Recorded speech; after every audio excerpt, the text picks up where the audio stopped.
Bismillahirrahmanirrahim. Assalamualaikum warahmatullahi wabarakatuh. Alhamdulillahirabbil alamin wa bihi nasta'in ala umurid dunya waddin. Wassalatu wassalamu ala asyrafil anbiya'i wal mursalin wa ala alihi wa sahbihi rasulillah ajma'in. Saudara pemirsa dimanapun Anda berada dan juga penonton yang ada di studio, mari kita bersyukur kepada Allah Subhanahu wa taala, kita bersua kembali dalam program Penyejuk Kolbu untuk edisi petang hari ini, hari Jumat, bertepatan dengan tanggal 13 Desember 2013, bertepatan dengan 9 Safar 1435 Hijriah. Semoga Allah Subhanahu wa taala masih memberikan kesehatan, kekuatan bagi kita, dan tentunya sudah selesai menjalankan ibadah salat fardu asar. Amin ya rabbal alamin. Salawat beriring salam juga kita hadiahkan kepada junjungan alam Nabi besar Muhammad sallallahu alaihi wasallam. Allahumma sholli ala Muhammad wa ala ali Muhammad. Ya, saudara pemirsa, seperti biasa kurang lebih 1 jam pada program Penyejuk Kolbu kita akan bahas beragam topik-topik Islamiyah yang patut kita cermati dan sebagai tambahan ilmu keagamaan kita untuk lebih mempertebal keimanan dan ketakwaan kita kepada Allah Subhanahu wa taala dan juga untuk memperbaiki ibadah-ibadah kita agar lebih baik ke depannya. Amin ya rabbal alamin. Pada petang ini topik yang kita angkat, saudara pemirsa dan muslimin dan muslimat, adalah seputar surga itu ada di rumah. Kalau mungkin ibu-ibu pernah mendengar surga itu berada di bawah telapak kaki ibu, dan ternyata ada yang lebih besar sebenarnya komponennya, itu adalah surga itu ada di rumah, karena ibu juga ada di rumah ya. Dan kita akan coba bahas bersama narasumber kita Al-Mukarram Haji Mas Riyadi Hasan LCMA. Assalamualaikum Ustaz Mas Riyadi. Waalaikumsalam warahmatullahi wabarakatuh. Sehat alhamdulillah. Dan kita nanti berinteraksi bersama ibu-ibu dari Majelis Ta'lim Ubudiyah dari Kelurahan Tanah Datar, Kecamatan Pekanbaru Kota ya. Assalamualaikum ibu semua. Sehat ya bu ya? Alhamdulillah.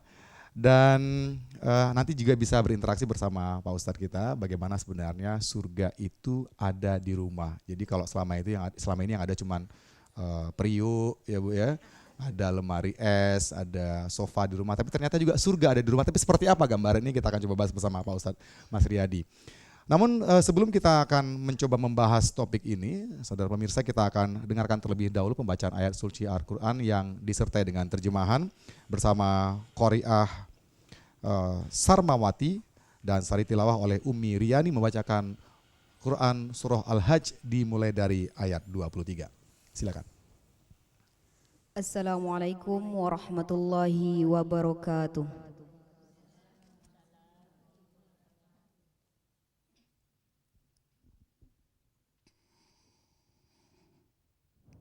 A'udzu billahi minasy syaithanir rajim.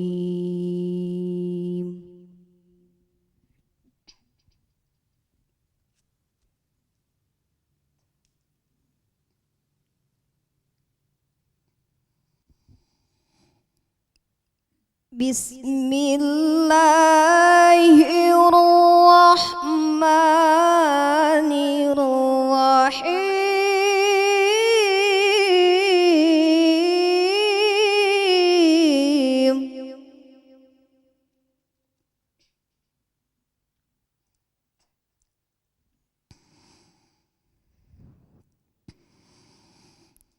Innallaha yudkhilul ladzina amanu wa 'amilus solihati jannatin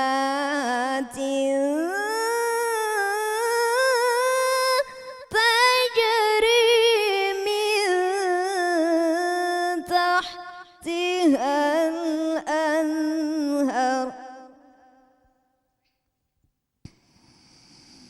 yuhallawna fiha min asawira min dhahabin wa lu'lu'a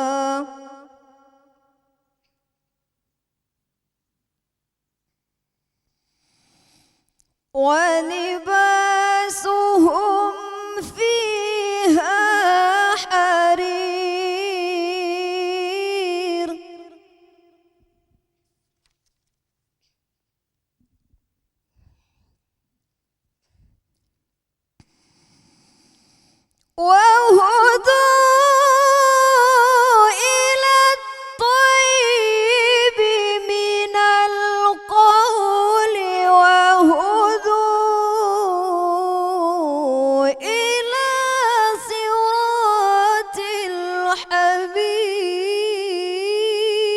الحميد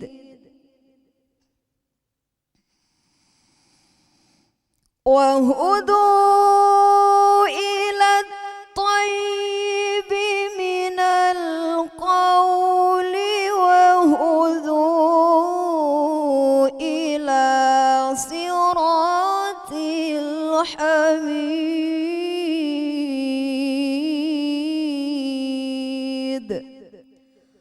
صدق الله العظيم.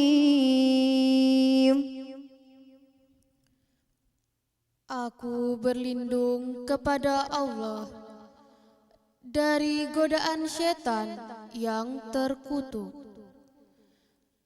dengan menyebut nama Allah yang Maha Pengasih lagi Maha Penyayang.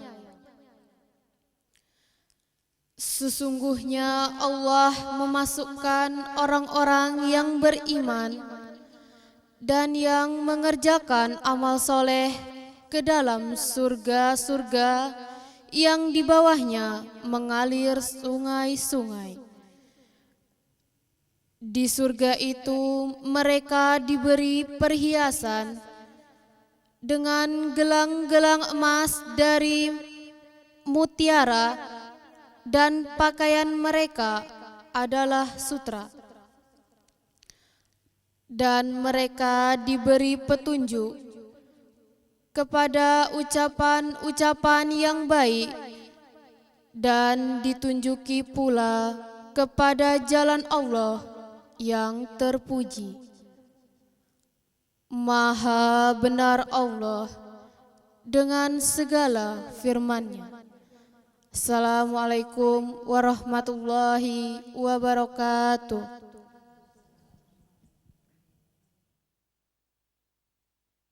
Baik, saudara pemirsa yang budiman, muslimin dan muslimah, juga ibu-ibu yang ada di studio, baru saja kita dengarkan pembacaan ayat suci Al-Quran yang disertai dengan terjemahan. Perlu kita ketahui, saudara pemirsa, bahwa seorang dai besar asal Mesir, Amru Khalid, pernah menulis sebuah buku, dan saya sendiri belum membaca bukunya, hanya sinopsis singkat yang saya baca dari internet, mengatakan bahwa ada sebuah buku yang berjudul Al-Jannah fi Buyutina, bahwa surga ada di rumahku. Dan ini bahkan disadur dalam bahasa Indonesia dan sudah dibaca oleh banyak atau jutaan umat muslim di seluruh dunia, karena dia adalah salah satu orang yang berpengaruh. Dikatakan bahwa sesungguhnya di dunia itu ada surga dan itu adalah keluarga yang bahagia, dan di dunia itu juga ada neraka dan itu adalah keluarga yang berantakan. Seperti apa gambaran ini kita akan coba bahas bersama Ustadz Mas Riyadi. Ustadz, ini akan menjadi menarik. Orang selama ini hanya mendengar surga ada di bawah telapak kaki ibu, tapi ternyata surga ada di rumah. Selama setiap hari kita menginjak rumah, masuk dan keluar. Silakan Ustadz, seperti apa gambaran tentang ini? Baik, terima kasih. Assalamualaikum warahmatullahi wabarakatuh. Waalaikumsalam warahmatullahi wabarakatuh. Alhamdulillahi wa kafa, wassalatu wassalamu ala nabiyil mustafa Muhammad wa ala alihi wa sahbihi wa man ihtada, amma ba'du. Saudara pemirsa, dimanapun Anda berada, dan ibu-ibu dari Majelis Ta'lim Ubudiyah yang ada di studio, semoga Allah Subhanahu wa Ta'ala senantiasa memberkahi kita, terutama dengan program yang kita laksanakan pada sore ini. Mudah-mudahan dengan menyejukkan hati kita bisa berpikir secara jernih, karena biasanya hati yang sejuk akan melahirkan pemikiran yang cemerlang. Amin. Pada sore ini tadi sudah diangkat tentang surga ada di rumah. Ini memang temanya berusaha bagaimana mendekatkan surga itu ke rumah. Sebetulnya apa yang kita katakan ini lebih kurang sama juga, bahwa Rasulullah Shallallahu Alaihi Wasallam juga berusaha mendekatkan surga itu kepada kita. Surga itu, kata Nabi, sangat dekat kepadamu, bahkan lebih dekat dari tali sendalmu sendiri. Maknanya untuk masuk ke dalam surga itu ternyata tak terlalu susah. Dia sangat dekat kepada kita, cuman kita harus pakai cara memasukinya. Dan tadi ada surga di bawah telapak kaki ibu, sekarang juga surga itu ada di rumah. Nah, pembicaraan sebetulnya tidak mengarah kepada kondisi rumah yang akan kita bincangkan pada sore ini, tetapi bagaimana aktivitas rumah, terutama bagi kaum ibu, dapat menjadi jalan yang dapat menyampaikan ke surga, insya Allah. Karena bagi kaum ibu ternyata masuk ke dalam surga tak serumit seperti kaum laki-laki. Kaum laki-laki harus keluar dari rumah. Sementara kaum wanita boleh mendapatkan surga dan bisa mendapatkan surga dari dalam rumah bahkan. Karena aktivitas-aktivitas di dalam rumah itu merupakan ibadah bagi kaum wanita, sama seperti ibadah bagi kaum laki-laki ketika mereka berada di luar rumah. Oleh karena itu segala-gala yang ada di dalam rumah itu jika kita manage dengan baik, maka ia bisa menyampaikan kita ke dalam surga. Inilah yang kita maksud bahwa rumah itu berada, surga itu berada di dalam rumah kita sendiri. Jadi tidak perlu jauh-jauh mencari keluar, kelolahlah yang di dalam ini, insya Allah ia akan menyampaikan kita kepada tujuan hidup kita yang terakhir, yaitu masuk ke dalam surga. Ini yang sama-sama kita inginkan. Kaum ibu yang berbahagia, di dalam sebuah hadis sebetulnya Nabi SAW secara jelas memang memberikan satu penjelasan bahwa kata Nabi, apabila seorang perempuan idza sallat khamsaha, bila dia melaksanakan salat 5 waktu secara baik, wa hasanat farjaha, dan memelihara dirinya dengan baik, wa ata'at ba'laha, dan mentaati suaminya, maka dia boleh masuk ke dalam pintu surga mana saja yang dia mau. Mungkin kita pernah dengar pintu surga itu banyak. Maka laki-laki tak bisa masuk secara luasa di dalam pintu mana yang dia mau. Tapi perempuan sudah diberikan oleh Rasulullah sebagai satu garansi atau jaminan bahwa apabila perkara-perkara seperti tadi dilakukan, ia dapat masuk ke dalam pintu, ke dalam surga melalui pintu mana saja yang mereka mau. Dalam hadisnya pintu surga itu ada 8 kalau tidak salah. Nah, dari pintu mana saja kita boleh masuk, asalkan kita memiliki manajemen yang baik di dalam rumah dan menjadikan setiap aktivitas rumah itu sebagai ibadah kepada Allah Subhanahu wa taala. Jadi begitu. Walaupun dekat di dalam rumah, tapi kan tetap ada jalannya, Pak Ustadz. Iya, kita perlu benar. jalan untuk menuju ke sana. Memang dia tidak serta-merta begitu kita masuk rumah lalu artinya kita masuk ke dalam surga. Walaupun dekat dengan kita, tapi kalau tidak kita ambil juga tidak akan menyampaikan kita ke dalam surga. Oleh karena itu, dalam hadis yang kita bacakan tadi sebetulnya Nabi sebut 3. Ini 3 ini belum cukup, sebenarnya masih banyak lagi yang bisa, yang boleh kita tambah agar kecepatan masuk surga itu lebih ekspres lah, kita harapkan begitu. Yang pertama kata Nabi, idza sallat khamsaha, kalau salat 5 waktunya dijaga, maka perempuan bisa masuk surga. Kalau kita berbincang dalam hal salat ini, sebetulnya perempuan tak seberat laki-laki. Kalau laki-laki disuruh pergi ke masjid, menurut Imam Ahmad bin Hambal ini masuk kepada fardu atau minimal wajib. Kalau mereka tak pergi, mereka kena hukum. Bahkan Nabi pernah berkata, la salata li jaril masjid illa fil masjid. Salat yang dilakukan di rumah bagi orang-orang yang tinggal di sekitar masjid itu tidak akan sempurna kecuali di masjid. Tetapi ini berlaku untuk kaum laki-laki. Nah, kaum laki-laki memang harus keluar untuk mencari surga. Mereka perlu datang ke masjid. Sementara kaum wanita, karena mereka berada di rumah, banyak tanggung jawab yang harus diselesaikan di rumah. Maka jika tanggung jawab itu menyebabkan kaum ibu tak dapat pergi ke masjid, memadailah bagi mereka hanya solat di rumah dan nilainya sama dengan solat di masjid. Ini kelebihan kaum ibu. Umpamanya pada waktu Jumat, kalau mereka ikut Jumat, siapa yang masak di rumah? Tentu nanti suami pulang, begitu dilihat tudung saji tidak ada apa-apa di dalam, bisa terjadi hal-hal yang tidak diinginkan. Nah, dengan melaksanakan tanggung jawab di rumah, menggugurkan keperluan-keperluan keluar sebagaimana Allah tekankan kepada kaum laki-laki. Ini kelebihan kaum ibu sebetulnya. Jadi dengan begitu, mereka sholat di rumah sudah memadai bagi mereka dan mereka mendapat fadilah berjamaah pun sekiranya mereka tak sempat datang ke masjid. Tapi bukan, itu diantaranya. Bukan berarti tidak ke masjid ya Bu-ibu ya. Nah, jangan ketika ada keringanan malah tidak ke masjid. Iya, benar. Jadi yang kita sampaikan ini bukan berarti lampu hijau. Kalau begitu nggak perlu ke masjid, bukan begitu. Karena memang ada kalanya memang seorang wanita perlu datang ke masjid. Yang pertama untuk bersosialisasi dengan masyarakatnya. Iya. Yang kedua untuk menghadiri fadilahnya. Dan yang ketiga untuk mendengar majelis taklimnya. Sekarang ini bagi kaum wanita majelis taklim itu jauh lebih penting berbanding kaum laki-laki. Mengapa saya katakan begitu? Karena kaum wanita ini guru di dalam rumah. Kalau guru tak punya ilmu, apa yang akan diajarkannya kepada murid? Masa depan anak-anak yang masih kecil itu tergantung kepada kaum ibu. Kaum bapak berada di luar rumah, mereka bekerja. Pergi pagi, pulang sore, malam sudah kecapean dan tidur. Kapan waktunya akan mendidik anak? Ibulah yang akan mendidik anak sehingga mereka nanti sampai peringkat dewasa. Nah, bagaimana kalau seandainya gurunya ini tak punya ilmu? Apa yang akan terjadi dengan anak? Tentu saja seperti kita pepatah mengatakan, kalau gurunya kencing berdiri, muridnya akan kencing berlari. Jika gurunya tak pandai, maka muridnya akan bodoh. Itulah akibatnya. Nah, oleh karena itu kepentingan seorang ibu ke masjid itu berkaitan dengan masa depan generasi sebetulnya.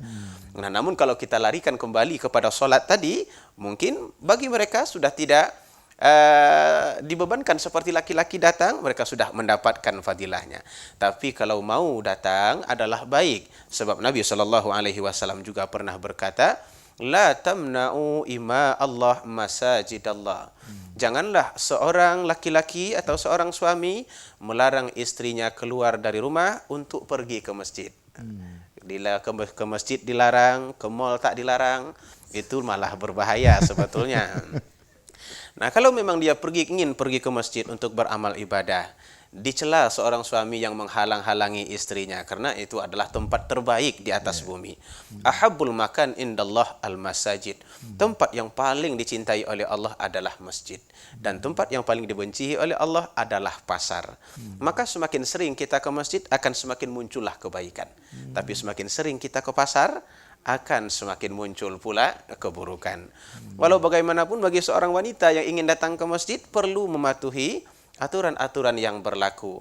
Di antaranya kata Rasulullah, wal yakhrujna tafilat. Jangan mereka keluar dengan memakai wangi-wangian yang terlampau. Sehingga nanti begitu lewat di depan orang ramai, mungkin orang berpikir bahwa ini adalah malaikat subuh. Atau lewat di kali yang lain, ini adalah malaikat maghrib. Lewat di kali yang lain, malaikat maut umpamanya. Itu malah berbahaya.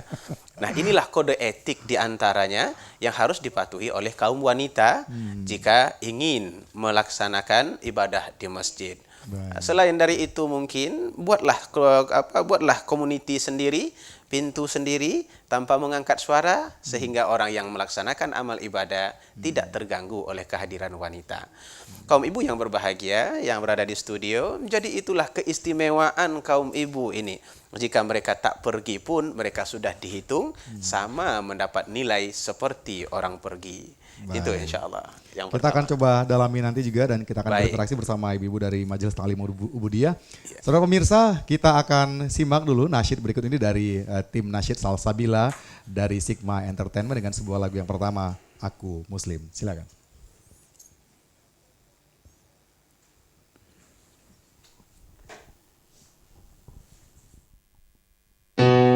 Muslim itu adalah satu anugerah. Ia mampu mempertahankan akidah. Sejatinya ia hamba yang amanah. Surga Allah adalah balasnya.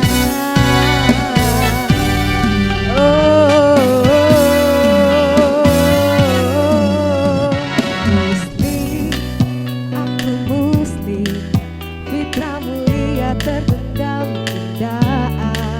Walau cobaan menghampar dan menghadang, tak ku lepas asaku, oh Tuhan. Aku muslim, jaminan hidup begitu indah. Pedoman hidup Al-Quran dan As-Sunnah kan hantar aku ke pintu jannah. Muslim itu adalah satu anugerah. Ia lembut tapi ia takkan lemah. Berwibawa namun tetap bersahaja. Ia mengerti menjaga akhlaknya. Muslim itu adalah satu anugerah, ia mampu mempertahankan akidah. Sejatinya ia hamba yang amanah, surga Allah adalah balasnya.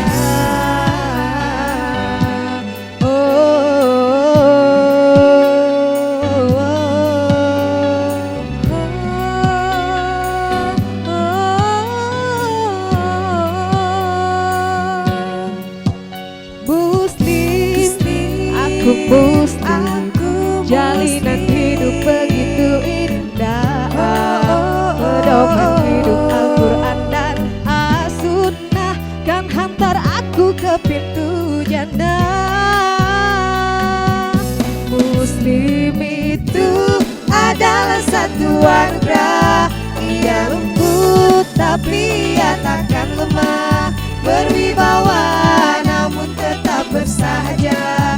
Ia mengerti menjaga akhlaknya. Muslim itu adalah satu anugerah, ia mampu mempertahankan akidah. Sejatinya ia hamba yang amanah, surga Allah adalah balasnya. Muslim itu adalah satu anugerah, ia lembut tapi ia takkan lemah, berwibawa namun tetap bersahaja. Ia mengerti menjaga akhlaknya. Muslim itu adalah satu anugerah, ia mampu mempertahankan akidah. Sejatinya ia hamba yang sejati, surga Allah adalah balasnya. Balasnya, balasnya.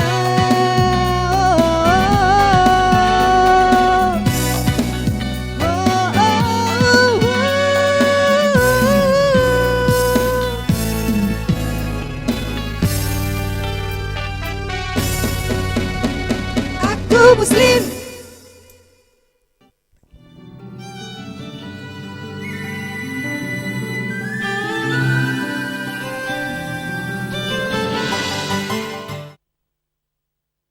Baik, saudara pemirsa, sebuah lagu dari tim Nasyid Salsabila dengan Aku Muslim. Kita masih bicara soal, dan tadi ada bait akhir dari lagu tersebut juga, surga adalah balasannya. Masih juga bicara soal surga ini Pak Ustadz. Baik. Kalau kita bicara soal surga ada di rumah, tadi Ustadz masih melihat satu komponen, Baik. ibu atau wanita atau perempuan. Sudah dalam rumah tangga kan ada banyak komponen, ada ayah sebagai kepala keluarga, ada ibu, lalu anak-anak dan lainnya. Kalau kita bilang ayah adalah mungkin sumber pemberi contoh teladan bagi keluarga, Baik. sementara ibu dititipkan oleh Allah sebagai pemberi kasih sayang begitu, sementara anak-anak yang dibina untuk menjadi muslim yang sejati. Seperti apa semua ini mengambil peran begitu untuk menjadikan keluarga yang bisa menjadi jalan kita ke surga, Ustaz? Baik, sebetulnya setiap pihak mempunyai peranan masing-masing. Kullukum ra'in wa kullukum mas'ulun an ra'iyati. Yeah. Setiap kamu adalah pemimpin dan kamu pasti diminta tanggung jawab kepemimpinan itu.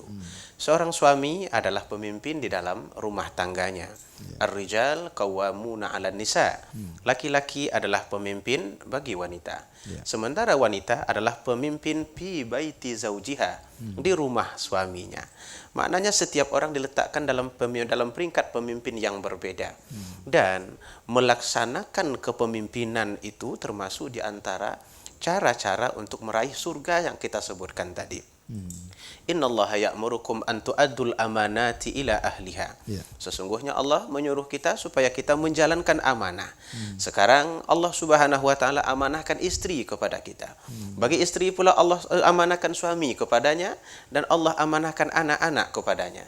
Maka menjalani tanggung jawab dengan baik untuk mengurus orang-orang yang menjadi tanggung jawab kita ini, itu merupakan jalan yang dapat mengantarkan kita ke surga.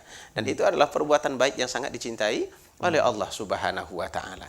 Jadi kalau kita lihat memang kalau disebut surga berada di rumah itu sebenarnya lebih kepada wanita berbanding laki-laki. Karena laki-laki harus keluar dari rumah. Umpamanya dia berjihad, dia harus bersedekah, dia harus bekerja. Dia juga harus melakukan pekerjaan-pekerjaan lain di luar rumah. Tetapi di dalam rumah ini spesial untuk kaum ibu sebetulnya. Sehingga setiap kali kita berbicara tentang surga di rumah atau surga di bawah telapak kaki ibu, tetap saja ibu yang disebutkan. Tanda keistimewaan kaum ibu diberikan oleh agama kita kepada mereka.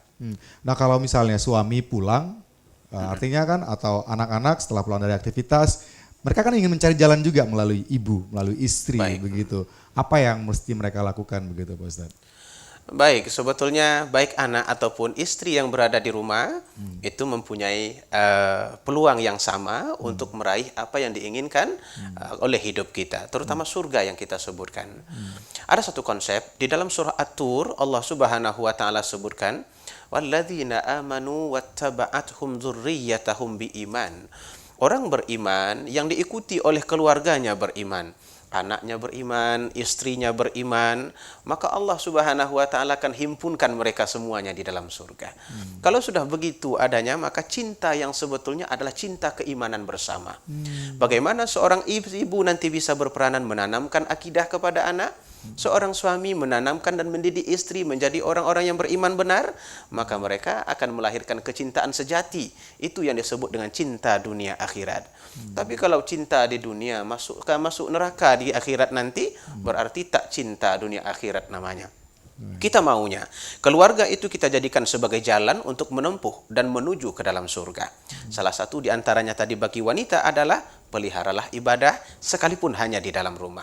Karena dengan begitu Allah mencukupkan kita untuk tidak perlu keluar lagi dari rumah dan memadailah seluruh apa yang kita lakukan dalam bentuk amal ibadah yang berada di dalam rumah kita itu. Tapi bukankah fenomena yang kita lihat belakangan ini, apalagi di era global, banyaknya wanita sudah diberikan porsi yang luar biasa untuk juga berkiprah di luar rumah. Ini seperti apa Pak Ustadz yang dalam tanda kutip terpaksa harus meninggalkan rumah misalnya begitu. Bagaimana sudut pandang Islam dalam hal ini? Baik, sebetulnya Islam tidak memaksa istri keluar dari rumah. Cuman kalau dia mau keluar dari rumah itu pilihan. Walau bagaimanapun seorang istri yang ingin keluar dari rumah, maka hendaklah atas persetujuan suami. Karena taat kepada suami itu juga termasuk di antara komponen yang kedua yang dapat mengantarkan kita ke dalam surga bagi kaum wanita. Sebaiknya bagi kaum wanita adalah berada di rumah, mengurus tanggung jawab, mendidik anak, dan mengurus serta mentadbir rumah dengan baik. Itu pun sudah mencukupi. Tetapi andai kata wanita seperti sekarang ini kita lihat banyaknya wanita karir, bahkan ada yang lebih tinggi sekolahnya daripada suaminya sendiri, ada pula yang lebih besar gajinya daripada suaminya sendiri, sehingga lebih sering wanita keluar daripada laki-laki. Ini terbalik memang. Nah, di dalam agama kita pada dasarnya tidak ada larangan wanita keluar dari rumah secara umum, kecuali bila mereka akan menimbulkan fitnah, umpamanya dengan cara bergaya, tampil menyeronokkan, atau bergabung dengan laki-laki yang bukan mahram. Nah, di situ cuma bentuk larangan. Adapun untuk bekerja seperti biasa, itu semuanya dibolehkan di dalam agama kita. Asal ada persetujuan dari suami kita. Saya ingin menyinggung yang kedua ini. Kata Rasulullah Sallallahu Alaihi Wasallam, apabila seorang perempuan itu ata'at ba'laha, mentaati suaminya, itu juga menjadi komponen tadi, maka dia boleh masuk dari pintu surga mana saja yang dia mau dari 8 pintu itu. Nah, cuman apa maksud taat kepada suami ini tentu kita beri batasan. Sebab suami itu pun tak semuanya menyuruh yang baik. Ada juga suami yang menyuruh istrinya melakukan yang buruk. Umpamanya dia senang menengok istrinya memakai rok span. Senang nengok istrinya buka rambut keluar setelah direbonding umpamanya. Lalu kalau disuruh oleh suami begitu, tidak perlu mentaati suami. Namun andai kata perintah suami itu terkait dengan kemaslahatan dan kebahagiaan keluarga, maka seorang istri perlu mentaati suaminya dan itu dianggap sebagai satu kesalehan. Ternyata Ustadz ya, tidak ada yang lebih berpengaruh pada diri seorang suami daripada istri yang soleh setelah takwa kepada Allah Subhanahu wa taala. Yes, subhanallah. Takwa kepada Allah membuat orang super hebat. Sementara di bawah itu sedikit adalah pengaruh istri yang super hebat. Jadi kalau istri berpengaruh hebat kepada suami, maka suami itu sesuai dengan pengaruh istrinya. Sebaliknya istri pun akan berpengaruh sesuai dengan keinginan suami. Nah, oleh karena itu dalam hal ini kita perlu menjaga mana yang harus dipatuhi, mana pula yang boleh kita tolak. Kata Rasulullah, la ta'ata makhluk fi maksiatil khaliq. Tak perlu mentaati makhluk untuk taat, tak perlu mentaati makhluk untuk maksiat kepada Khalik atau berbuat dosa kepada Allah Ta'ala seperti yang kita contohkan tadi. Jadi Ibu tak perlu payah menjemput surga keluar ya, jadi cukup di rumah saja untuk membangun surga. Ya, baik, kita bangun surga dari sekarang, insya Allah kita akan masuk ke sana. Baik, mungkin ada ibu-ibu yang ingin bertanya, silakan Ibu, nama dan pertanyaannya. Baik, silakan Ibu. Assalamualaikum warahmatullahi wabarakatuh. Waalaikumsalam warahmatullahi wabarakatuh. Nama saya Rosni. Yang ingin saya tanyakan Ustadz, membikinkan kopi suami itu kan kewajiban kita.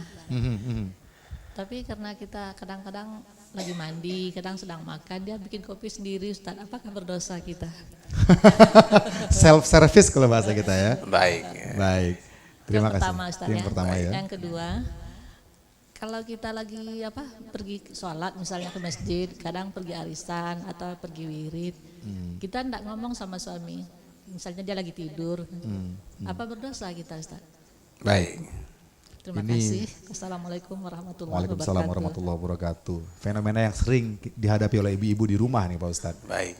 Kadang-kadang ada juga suami yang suka ngambil makan sendiri ke belakang gitu ya, tak harus nanya istri gitu ya. Yang khawatirnya nggak mau istrinya ngambilkannya, nah, ini yang lebih berbahaya. Itu yang berbahaya sebenarnya ya. Oke, silakan Ustaz. Baik, tentang yang tadi suami ngambil kopi sendiri.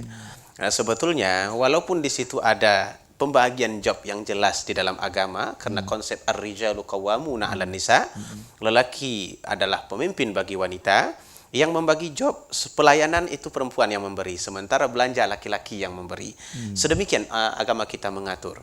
Namun bukan berarti di dalam agama kita dilarang campur tangan atau turun tangan sekiranya kawan kita itu tidak bisa melakukan apa yang seharusnya menjadi kewajiban mereka. Hal ini pernah dicontohkan oleh Rasulullah Shallallahu Alaihi Wasallam yang beliau jahit bajunya sendiri, beliau jahit sepatunya sendiri. Padahal menjahit itu sebetulnya keahlian wanita. Tapi mungkin istri Nabi tak sempat menjahit ketika itu, lalu beliau jahit sendiri bajunya. Saya pikir suami yang seperti ini adalah suami yang idaman lah, kita katakan begitu. Tipe suami yang sangat diimpikan, yang mau turun tangan di saat istri tak sempat melaksanakannya. Walau bagaimanapun tidak boleh mengambil kesempatan, karena nanti ternyata suami kita ringan tangan, lalu kita selalu saja mandi setiap kali mau buat kopi, umpamanya. Ini malah akan menimbulkan masalah. Itu modus ya Ustaz ya? Modus namanya. Wallahu alam, jadi begitu. Kemudian yang kedua, tentang pergi keluar tanpa izin suami. Sepatutnya kita minta izin dulu kepada suami agar beliau tidak kehilangan nanti begitu bangun dari tidur. Ditengoknya kita mana, tentu beliau akan tercari-cari, maka seeloknya menjadi kaidah dan hukum keluarga, permisi kepada beliau, tak perlu membangunkan tapi beritahu bahwa saya keluar. Nah, sebutkanlah di mana dan kemana tujuan kita keluar itu. Kalau itu dititip misalnya dititip ke anak, tolong sampaikan ke papa, mama pergi nanti jam 3 misalnya gitu. Rasa-rasa sebetulnya bisa-bisa saja, tetapi begitu jauhnya kita dari papa. Papa itu berada di dalam kamar kok. Oh gitu ya. Sementara anaknya di luar kamar, apa salahnya buka pintu dan kemudian bangunkan, papa saya pergi, kan selesai. Nah, itu lebih mengamankan perasaan dan lebih menimbulkan kenyamanan di dalam beraktivitas. Jadi demikian agama kita mengaturnya, wallahu alam. Mungkin yang dikhawatirkan adalah ketika dibangunkan, apa bangun-bangunkan begitu ya. Ada yang marah begitu ya Ustaz ya, suami-suami. Iya, tergantung cara membangunkannya saya rasa. Iya. Baik. Ada lagi ibu-ibu yang ingin bertanya? Silakan. Nama dan pertanyaannya Ibu. Waalaikumsalam. Waalaikumsalam warahmatullahi wabarakatuh. Nama saya Ajah Mardini. Yang saya tanyakan ini hampir sama dengan ibu yang sebelah tadi. Seandainya ini Ustadz ya, Umpamanya suami di dalam kamar tuh ada spesial dia satu buah gosokan, satu buah sapu ada di dalam kamar. Tapi kan kita nyapu semuanya tuh diulang-ulang. Pun dia gitu juga mencuci pakaian, menggosok pakaiannya. Tidak boleh kita digosok dia ulangi, dicuci dia ulangi. Itu kita berdosa atau apa Ustaz? Kalau gitu. Tapi bukan karena cuciannya tidak bersih ya Bu ya? Atau karena setrikannya kurang licin ya? Enggak ya? Kurang puas gitu. Bagaimana itu Ustaz? Kata orang tuh berdosa gitu kali gitu. Kalau cari gitu gimana Ustaz? Baik. Terima kasih. Ini Assalamualaikum juga fenomena nih Ustaz. Sangat fenomenal. Jangan-jangan lebih mending titip ke laundry saja begitu. Iya.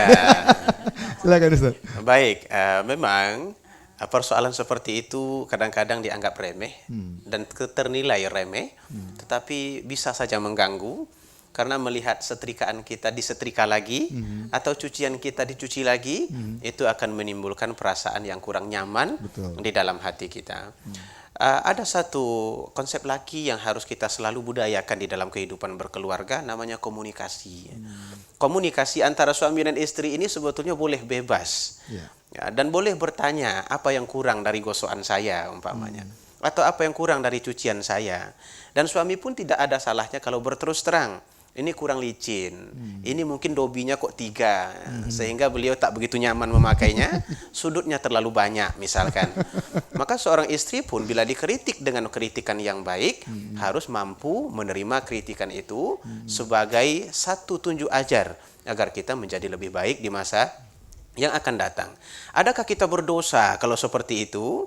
Pada dasarnya kalau niatnya tidak begitu, mudah-mudahan tidak berdosa. Innamal a'malu binniyat wa innamal likulli imri'in ma nawa.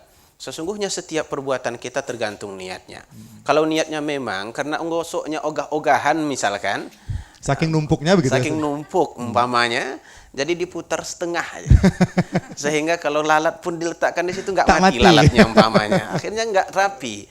Maka yang seperti itu justru akan merusak hubungan kita dengan suami dan boleh jadi menjadi dosa apabila itu menjadi niatnya. Wallahu a'lam. Jadi Saya juga ingin menguatkan soal bagaimana membangun komunikasi dalam hubungan suami istri dalam hubungan berumah tangga begitu. Seperti apa membangun komunikasi agar memang ada keterbukaan ketika kita saling berbicara, tidak ada saling mungkin tersinggung atau apa. Itu kan ada upaya-upaya komunikasi yang baik dalam rumah tangga begitu Ustaz. Baik, memang banyak caranya untuk berkomunikasi dengan baik ini. Selain pernah saya baca satu teknik bagaimana komunikasi itu tetap lancar. Umpamanya kita menulis juga bisa, ya. Menulis perasaan kita. Dan selalunya orang hanya takut mengatakannya karena biasanya langsung kepada topik dan temanya. Tidak dengan teknik yang hebat. Dalam sejarah ada seorang perempuan yang mati anaknya. Sementara suaminya masih berada di medan perang. Beliau bingung bagaimana cara mengatakan kematian anak ini kepada suami. Lalu beliau buatlah segala macam cara. Datang suaminya, pulang suaminya dari medan perang dengan pedang yang ada di pinggang, dengan cucuran keringatnya, rasa letihnya karena berhari-hari berada di medan perang. Beliau berpikir, ini kalau dikatakan sekarang akan memudaratkan. Mungkin suami akan marah dan kemudian akan terjadi yang tidak diinginkan. Lalu beliau coba dengan sedaya upayanya, dipersilahkan dulu masuk. Kemudian diservis dulu. Dimandikan suaminya, dibawa dia tidur. Sehingga setelah capeknya hilang, pikirannya akan sejuk. Di situ saatnya berbicara kepada suami. Bukan saat makan berbicara kepada suami. Kalau sedang makan berbicara kepada suami, tak jadi dia makan. Hilang sedapnya. Ditelungkupkannya piringnya nanti di depan kita. Kenapa abang tak mau lagi ngomong sama saya sekarang? Umpamanya itu akan membuat dia marah. Nah, teknik yang pernah digunakan oleh orang sezaman dengan Nabi ini yang sudah begitu maju sebenarnya, juga layak kita contoh sekarang. Ternyata seorang perempuan itu atau seorang istri harus memiliki teknik dan cara masuk untuk berbicara lebih luas kepada suami. Dan sering orang langsung kepada topik menyalahkan. Padahal ada eloknya kalau memuji duluan, dipuji dulu, baru kemudian sampaikan apa yang kita maksud.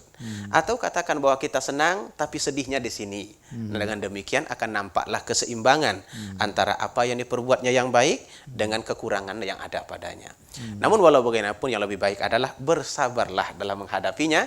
Itu adalah konsep yang paling unggul dari sekian banyak konsep. Wallahu a'lam. Jadi ada teknik berkomunikasi ya Ibu. Jangan dengar dari orang lain suami selingkuh masuk rumah langsung disiram air panas Ibu ya, jangan. Nanti kasihan suaminya. Ada lagi yang ingin bertanya, kita beri kesempatan, silakan Ibu. Satu pertanyaan lagi. Nama dan pertanyaannya silakan. Kita masih punya waktu 5 menit lagi, silakan Ibu. Assalamualaikum warahmatullahi wabarakatuh. Waalaikumsalam warahmatullahi wabarakatuh. Nama saya Rasunan dari Majelis Taklim Ubudiyah. Yang saya tanyakan Pak Ustadz, gini, seandainya kita lagi sibuk gitu, itu atau lagi sakit, jadi atau dicuci sendiri pakaian, atau diambil jas, tidak berdosa Pak kita apa enggak itu? Enggak disuruh, enggak diapa gitu. Baik. Dia ingat kita capek aja gitu. Oh gitu. Baik, silakan Ustaz. Baik, saya rasa seperti pertanyaan ibu kita yang di depan tadi tentang kemurahan hati suami untuk turun tangan dalam urusan-urusan spesial untuk istri. Ada satu hadis Rasulullah Shallallahu Alaihi Wasallam mengatakan bahwa khiyarukum li ahli. Yang paling baik suami adalah suami yang paling baik kepada istrinya.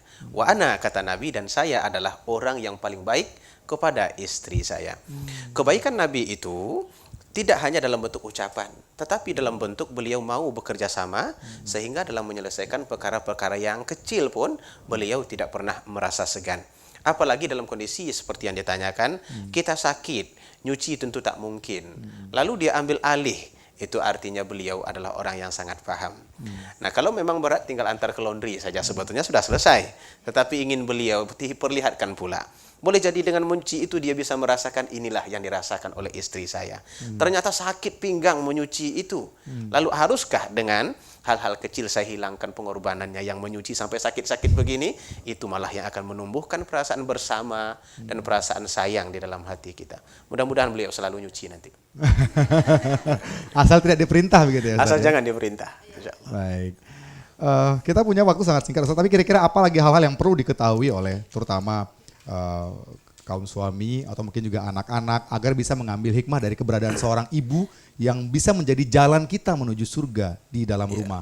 Walaupun sebenarnya dari sisi internal seorang ibu atau seorang perempuan juga ini sangat berarti begitu Ustaz. Baik. Bagi kita anak umpamanya, sudah jelas sekali bahwa ada satu istilah surga itu berada di bawah telapak kaki ibu. Maka pengabdian kepada seorang ibu itu juga termasuk di antara perbuatan yang dapat mengantarkan kita ke dalam surga. Apalagi jika ibu itu sudah tua. Di dalam surah Luqman Allah Subhanahu wa taala berpesan secara jelas agar berbakti kepada orang tua. Wa wassaynal insana biwalidayhi, dan diwasiatkan oleh Allah berpesan kepada manusia supaya mereka berbuat baik kepada kedua orang tua. Tetapi yang anehnya lagi, setelah itu Allah hanya bercerita tentang ibu saja. Hamalathu ummuhu wahnan ala wahnin wa fisaluhu fi amain. Semuanya tentang ibu. Kenapa begitu? Karena memang posisi ibu di dalam keluarga itu menjadi kunci penting untuk masuk ke dalam surga. Sehingga Rasulullah Shallallahu Alaihi Wasallam satu ketika beliau pernah naik tangga mimbar, lalu tiba-tiba beliau berkata amin. Naik satu lagi, amin. Naik satu lagi, amin. Selesai beliau berceramah, ditanya oleh sahabat yang mendengar, mengapa engkau berkata seperti itu ya Rasulullah? Belum pernah kami dengar kalimat itu sebelum ini engkau ucapkan. Datang Jibril tadi kepadaku, kata Nabi. Dia berdoa dan aku mengaminkannya. Salah satu doanya adalah celakalah seorang anak yang orang tuanya, baik bapak ataupun ibunya sudah renta, tetapi dia tidak masuk surga karena ibu itu. Nah, ternyata memang dengan memelihara mereka akan mengantarkan kita ke dalam surga. Dan kemudian sebetulnya ada lagi yang lain, umpamanya kemampuan seorang wanita memelihara diri juga termasuk diantara menyampaikan ke dalam surga. Menjaga diri ini maksudnya tidak melakukan perkara-perkara yang dapat mencacatkan wibawa seorang suami. Kalau dia keluar rumah, keluarlah dengan baik. Kalau dia menerima tamu, pakailah waktu yang tepat. Jangan menerima tamu di saat-saat yang tak boleh dan kemudian buruk menurut pandangan orang lain, itu akan mencacatkan suami. Hadis di awal yang kita bacakan tadi itu sebetulnya mengklirkan semuanya, bahwa seorang wanita bisa masuk surga yang pertama dengan memelihara sholatnya atau memelihara ibadahnya. Yang kedua dengan memelihara harga dirinya atau wibawanya, dan yang ketiga dengan mentaati suaminya di dalam segala aspek kehidupan keluarga. 3 aspek ini menjadi kunci bolehnya masuk seorang wanita ke dalam surga dari pintu mana saja yang dia mau. Wallahu a'lam. Baik ibu-ibu sudah siap menjadi jalan menuju surga? Sudah disiapkan ya Bu ya, mudah-mudahan amin ya rabbal alamin. Mudah-mudahan ibu-ibu semua menjadi jalan bagi para suami, bagi anak-anak dan seluruh keluarga di rumah untuk menuju ke surganya Allah Amin ya Subhanahu wa taala. rabbal alamin. Ustadz, terima kasih sudah bersama TVRI pada petang hari ini Sama-sama. di Penjunjung Kolbu. Kita mungkin pada waktu-waktu berikutnya kita bisa bahas berbagai topik Islami lainnya dan Insya mudah-mudahan mempertebal keimanan kita dan memperbaiki ibadah kepada Allah Amin ya Subhanahu wa taala. rabbal Amin ya rabbal alamin. Demikian pemirsa yang budiman dan juga ibu-ibu dari Majelis Ta'lim Ubudiyah, program Penjunjung Kolbu kita petang hari ini. Kami yakini apa yang kita bicarakan pada petang hari ini sangat bermanfaat, dan marilah sama-sama kita membangun keluarga yang berbahagia di rumah melalui seorang ibu yang selalu senantiasa berada di dalam rumah. Saya pernah mendengarkan sebuah lagu dari Alveoli ya, air susu jadi bukti, air mata jadi saksi, di dalam darah dagingku mengalir doamu ibu. Luar biasa. Subhanakallahumma wa bihamdika asyhadu an la ilaha illa anta astaghfiruka wa atubu ilaik. Assalamualaikum warahmatullahi wabarakatuh.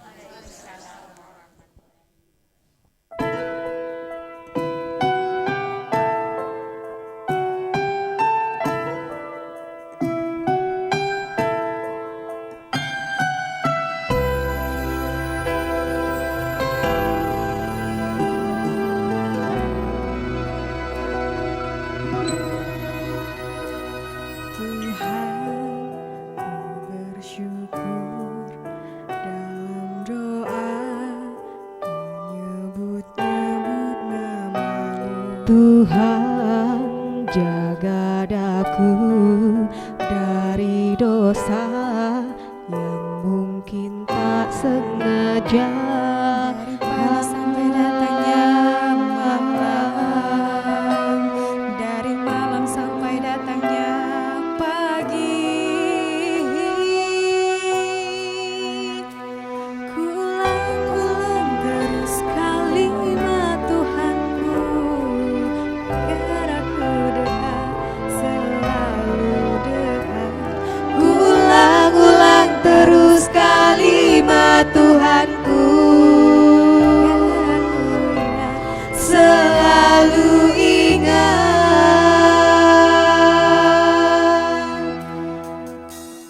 Tuhan, ku bersyukur dalam doa, sebut namamu Tuhan, jaga daku dari dosa yang mungkin tak sengaja. Pagi sampai datangnya malam, dari malam sampai datangnya pagi. Ulang-ulang terus kalimat Tuhanku, agar aku dekat, selalu dekat. Ulang-ulang terus kalimat Tuhanku, agar aku ingat, selalu ingat.